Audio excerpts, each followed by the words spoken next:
The greatest weight loss tip I can give you is to cut out sugar.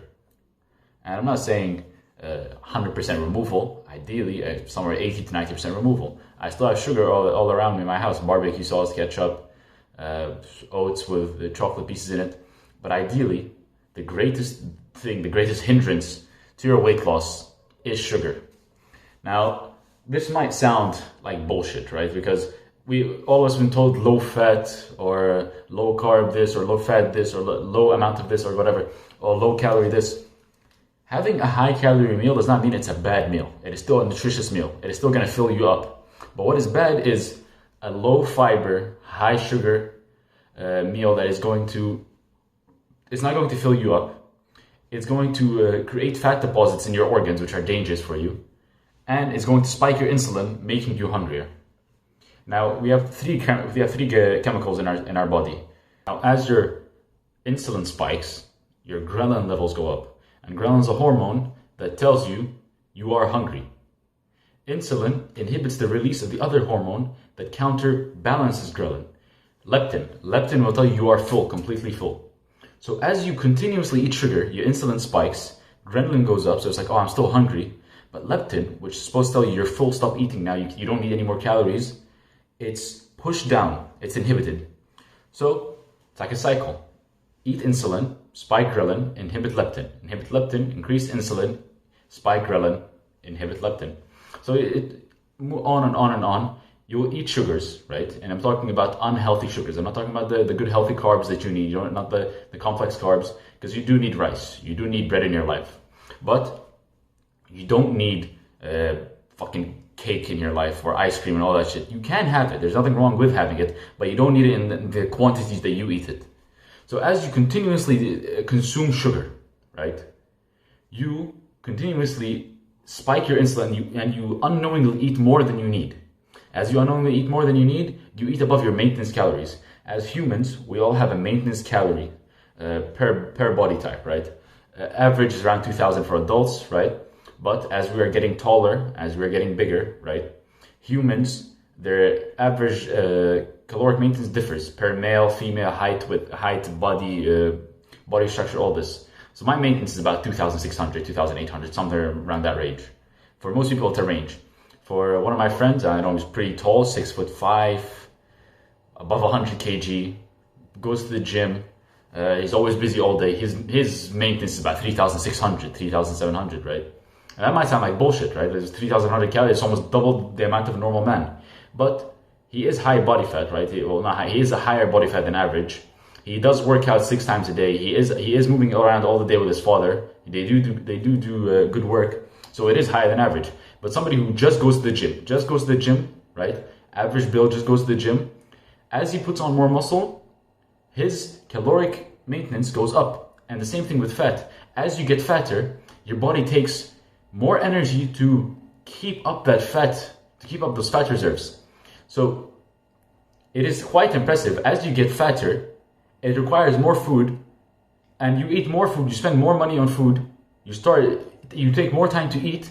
So in the end, it takes more energy to eat, but you're not burning it because how much fucking energy you're eating, like how much energy you're eating away. So think about it like this: 2,000 average. Then you become so fat, you need 2,500 on average. Then as you get to that level, you start over consuming. So now you need 3,000, 3,500, you continuously get fatter. So you need to understand, as you get fatter or as you put on more muscle, your body requires more energy to sustain that. Now the muscle thing is good, right? You put on more muscle, the body's like, okay, for every X amount of muscle, we need to burn Y amount of calories because we need to keep up these muscles, right? This person is working out, he's putting his body through resistance training, whether it be calisthenics or weight training. So we need to keep up this muscle. This muscle is going to keep us strong and sturdy. It's going to give our body, our vessel, confidence, our sturdiness, strength. And as we get bigger, we require the right calories. And I'm talking, you need the right amount of fats, the right amount of carbs, the right amount of proteins, right? And I'm not talking like, you don't need an exact amount of each, you need a range of each, right? For most people, whenever they talk about the protein range for a person, right? People will say 1 pound of muscle for 1 gram, or 1 pound for 1 kilogram, like 0.7, 1.2, or some weird fucking numbers. What you truly need is a range, right? Yet again, in my example, I need 140 to 180, right? That will do me good. But then for that friend that I talked about, 6'6" friend, right? His could be upwards of 170 to 200 grams of protein a day, right? So yours is probably a range closer to my area, right? Probably less because I am more muscular than you, I am bigger than you. So let's say if you're an average person watching this, you will need about 100 to 150, right? 100 to 150, maybe 120 to 160, it depends if you're bigger, 140 to 180, 160 to 200, right? It's always a range. Just get your height, right? And as you get your height, add 20 and subtract 20 to it. I'm get your height in centimeters. So as you get it, add 20 to it, and subtract 20 to it. This will be a good and decent range to look at, right? Because your height does line up pretty well with how much protein you need. Unless you're Jeff Nippard, then you need a fuck ton of protein for that guy's build. But going back to my point, lower the amount of sugar you're eating, right? Lower it, but don't completely remove it, because sugar at the end of the day, it is addicting, right? Sugar is just like all the other drugs it's called to consume in your life. It's caffeine, and people who consume cocaine and all that stuff. Sugar is a drug, right? There's research saying that sugar is 7 times more addictive, but in what way we do not know. So some 7 times more withdrawal, 7 times more dopamine rush. Can't say for sure, but we do know it is more addictive in some sort of way. So sugar is a drug, right? I'm not gonna blame you for consuming sugar all day. I mean, fucking hell, I consume sugar every day, right? Like, look at this shit. Where is it? Fucking chocolate oats in the morning. Not a good way to start your morning. Just fuck it, right? So ideally, we should understand that we need to lower down our sugars, right, to a reasonable level. Increase our healthy fats. So when I say healthy fats, I'll give 2 examples again.